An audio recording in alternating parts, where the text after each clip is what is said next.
Ça va se passer avec beaucoup de prudence parce que la circulaire comme la loi met un peu les policiers dans une impasse entre une intervention qui sera forcément extrêmement délicate et une non-intervention, une absence d'intervention qui n'est pas pensable bien sûr en France. Donc expliquez-nous par exemple si vous aviez maintenant à interpeller une femme en burqa, qu'est-ce que vous feriez? Alors si j'avais effectivement si je rencontrais un cas comme celui-là maintenant, j'irais, et que vous étiez cette femme voilée, j'irais avec beaucoup de douceur en fait je pense, hein, parce que c'est vraiment un objectif pédagogique, un objectif de retravailler sur le vivre ensemble en France, hein. Donc on irait d'abord en groupe à deux, trois, très doucement vers vous, vous expliquant que le texte maintenant est valable, est en place, est efficace, enfin est en œuvre, pardon. Et on irait d'abord vous demander de vous dévoiler une première fois, et expliquant que c'est une contravention, certes symbolique, mais une contravention quand même. Et puis on irait comme ça essayer de vous convaincre de vous dévoiler. Et dans le cas peut-être probable où cette dame dirait non, écoutez, ma religion me l'interdit, je garde mon voile, qu'est-ce que vous faites? Alors là, on rentre vraiment dans la partie la plus difficile de la mise en œuvre, pratiquement impossible hein, à mon sens.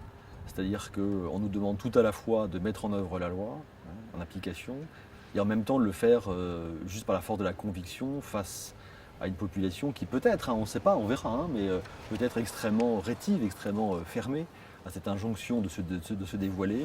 Alors on nous dit d'aller voir au commissariat, enfin, de tout mettre en œuvre, ce qui ne veut rien dire. Le discernement est un piège diabolique pour le policier. Donc en gros ce que vous nous expliquez c'est que c'est difficilement applicable. C'est extrêmement difficilement applicable pour la contravention du fait d'être voilé, de porter un voile, de cacher son visage, mais encore plus pour le délit d'incitation ou le fait de forcer une personne à porter un voile. Dans les deux cas de la loi, hein, les deux cas de la loi, c'est extrêmement compliqué. De toute façon, le texte ne prévoit pas la contrainte pour faire enlever le voile. Ça c'est très clair.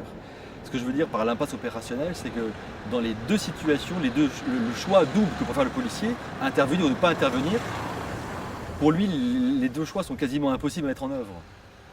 Vous avez l'impression que finalement le policier va peut-être un peu détourner le regard?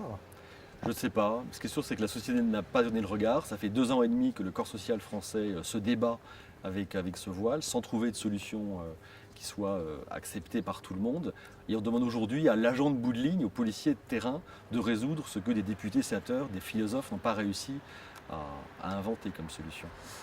On redoute vraiment une intervention sur un secteur dit difficile, une zone difficile, avec une forte population qui pourrait prendre fait et cause hein, pour la personne voilée et qui viendrait s'interposer ou créer une émeute vis-à-vis du policier qui là serait en très grande difficulté, y compris physique et de vie peut-être.